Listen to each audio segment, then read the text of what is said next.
Mamshi! Welcome to my video diary. At eto na nga ang another episode ng Layas Vlog. Ako man din ay magsesesta sana nung Sabado ng hapon. Akala ng asawa ko, ako ay nalulungkot. Kaya sabi niya, bumangon daw ako. Sabi ko, isan na naman baga ang layas natin? Ay basta daw kung saan ko maisipan. Ayaw daw niya ako nakikitang malungkot at matamlay.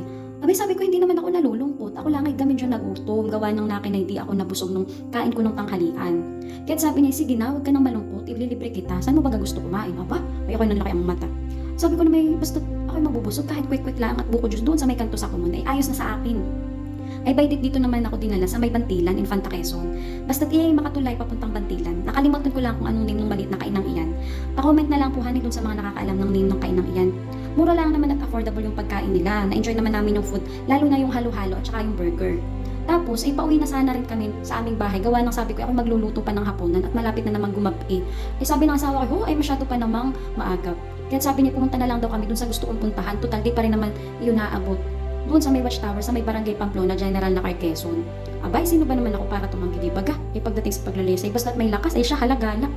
Iya ay talaga namang sobrang ganda ng aming bayan. Kung baga sa isang chicks ay nasa sa kanya ng lahat. Nakakaingab ang aming bayan, simple at payak lang ang buhay. Pero mabubusog ang mga mata mo sa magagandang tanawin. Right din na nga at first time naming mag-anak makarating dito sa watchtower.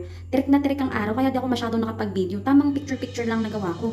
Gusto ko sanang makapasok at ma-experience na umakyat doon sa pinakatuktok. At gusto ko sanang sumigaw na pagod na ako. Gusto ko nang magtaka. Yaman. Gusto ko nang yumaman.